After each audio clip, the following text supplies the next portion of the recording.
Hello friends. Now I will show you one more demo on the functionalities of instance methods of a file class. Actually the same file because in one program I cannot dump all the methods. That's why another program I have created, and here one set of methods and their functionalities I am explaining through this demo. Now you see this is same file file.txt. Here the same file f new file, this is the command line argument. By that this file is provided as an argument as a string. Thereafter now we see f exists. Actually whenever we want to act upon a file, it is always a good practice whether the file is presently existing or not. Otherwise all your efforts will become futile. So that is always a precautionary test, and one must follow while they are dealing with files. So here see f exists, uh, file exists. Now if f exists, then file exists, else file not exists.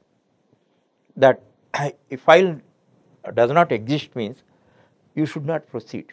You cannot perform any operations. You have to make the corrective measures. Second one, f can read. Actually files may be only readable files or only writable files. So you have to test it. If you have to read the text from a file, you have to test whether the file is readable or not. For that, f can read, and SOP file can be readable. If you want else statement, you write. Because of the space limitation, I am not able to write here. You write. That is a good practice always. Next, if f can write, that means whether file is writable or not. Can we it allows writing data into that or not, we have to check. If f can write, now file can be writable. Next, f is a file. Actually already I told you here file class represents not only files, it deals with directories also. For the file and directory, only file class is there. That's why we have to check whether we are acting upon either a file or a directory.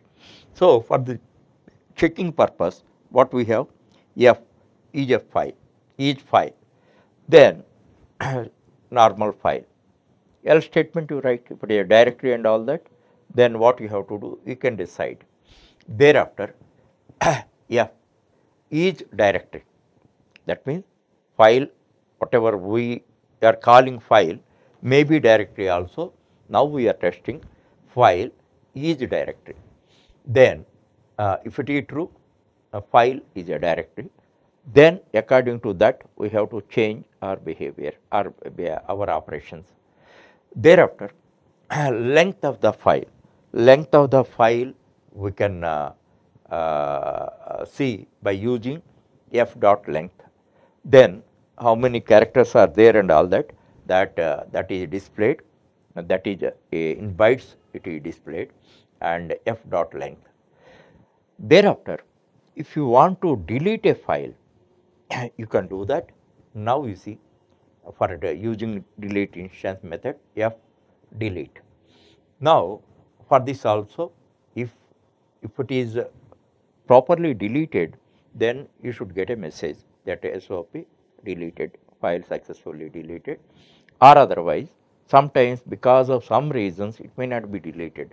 That also should be disclosed. So error in deleting the file. In this manner, you know that by simply reading the names of the files, you can understand what are their functionalities. So depending on the requirement of the program, you have to conduct all the tests or whatever test you require, and then proceed.